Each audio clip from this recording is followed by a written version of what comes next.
ലോക വിറ്റിലിഗോ ദിനത്തിൽ തൻ്റെ ശരീരത്തിലെ രോഗാവസ്ഥ തുറന്നുകാട്ടി മമത മോഹൻദാസ്. കീഴടക്കുക, ശക്തമാകുക, പോസിറ്റീവ്, ഓട്ടോ ഇമ്മ്യൂൺ, സ്വയം സ്നേഹിക്കുക എന്നീ ഹാഷ്ടാഗുകളോടെയാണ് തൻ്റെ ചിത്രം നടി പങ്കുവച്ചത്.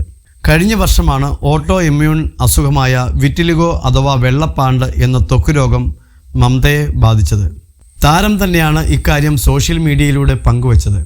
2 തവണ ക്യാൻസറിനെ അതിജീവിച്ച മമതയുടെ ജീവിതം ഏവർക്കും പ്രചോദനമാണ്. അതിനാൽ തന്നെ താൻ പുതിയൊരു രോഗവുമായി പോരാട്ടത്തിലാണെന്ന് പറയാൻ മമത മടിച്ചില്ല. തൻ്റെ തൊലിപ്പുറത്തെ യഥാർത്ഥ അവസ്ഥ യാതൊരു മറയും കൂടാതെ പങ്കുവച്ചിരിക്കുകയാണ് നടി ഇപ്പോൾ.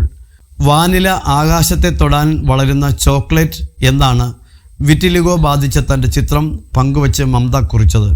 വിറ്റിലിഗോയിലൂടെ കടന്നു പോകുന്നവർക്ക് പോസിറ്റിവിറ്റി നൽകുന്ന ഈ കുറിപ്പിനെ അഭിനന്ദിക്കുകയാണ് സോഷ്യൽ മീഡിയ.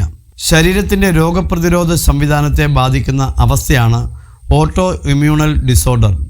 രോഗപ്രതിരോധ സംവിധാനത്തിൻ്റെ അമിതവും വികലവുമായ പ്രതികരണമാണ് ഓട്ടോ ഇമ്മ്യൂൺ ഡിസോർഡേഴ്സ് എന്ന പേരിൽ അറിയപ്പെടുന്ന ഒരു വിഭാഗം അസുഖങ്ങൾ. ഇതുമൂലം പ്രതിരോധ സംവിധാനത്തിന് നമ്മുടെ സ്വന്തം കോശങ്ങളെ തിരിച്ചറിയാൻ കഴിയാത്ത അവസ്ഥ വരും. ശരീരത്തിലെ നിറം നഷ്ടമാകുന്ന വിറ്റിലിഗോ എന്ന ഓട്ടോ ഇമ്മ്യൂണൽ ഡിസോർഡറാണ് മമതയെ ബാധിച്ചത്. മെലാനിൻ്റെ കുറവ് മൂലം ഇവ ബാധിക്കാം.